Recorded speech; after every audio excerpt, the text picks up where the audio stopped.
Hi, and welcome to Passing Class Piano. And this is your course on how to practice effectively. In this video, I'm going to teach you 5 rules to know so that you can make the most out of your time in the practice room. So, let's jump right into it.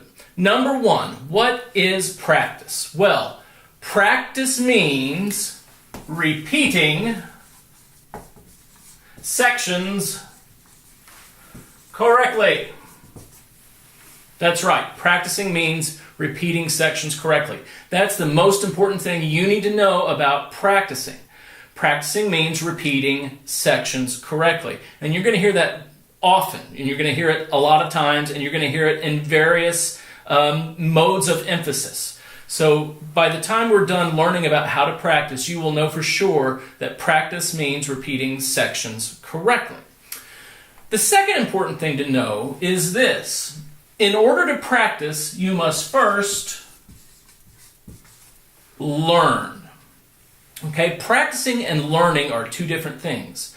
So in order to practice effectively, you have to know how to learn effectively. And that's a necessary first step.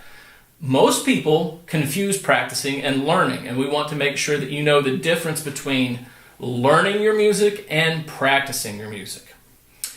Third, and these 2 go together.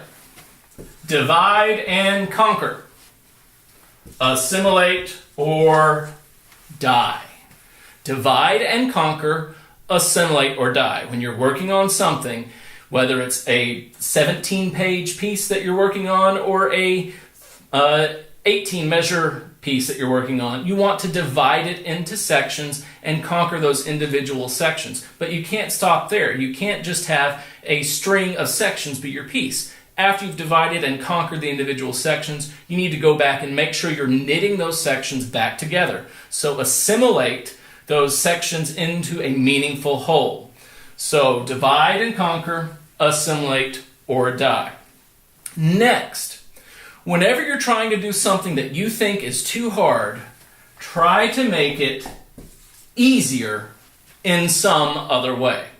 And we'll be going over examples of how to do that. So if you're working on something and you go, gosh, I'm never going to get this, your job is to find out how you can do a similar task that's kind of what you want to do, but that's just a little bit easier. And finally, when you're practicing, realize that this is a cumulative process. And your goal is not perfection. Your goal is to suck less every day. Just suck less every day. Go to the piano, practice a little bit, suck less on your scales, suck less on your repertoire, suck less on your reading skills. You've done good work for that day. Come back the next day and suck less. You keep doing that and you keep doing that, soon you don't suck at all. You're actually pretty good at it is that you're trying to do. So, to recap, the 5 important things you need to know about practicing. Practice means repeating sections correctly. In order to practice, you must first learn. Divide and conquer, assimilate, or die. When you're trying to do something that seems too hard, make it easier in some other way. And finally, your goal is not perfection. Your goal is to suck less every day. So, in the next video, we're going to unpack these statements a little bit more and go into more depth into what they mean. And then after that, we're actually going to see it in action in a piece of music at the piano. So come back soon. I'll see you then.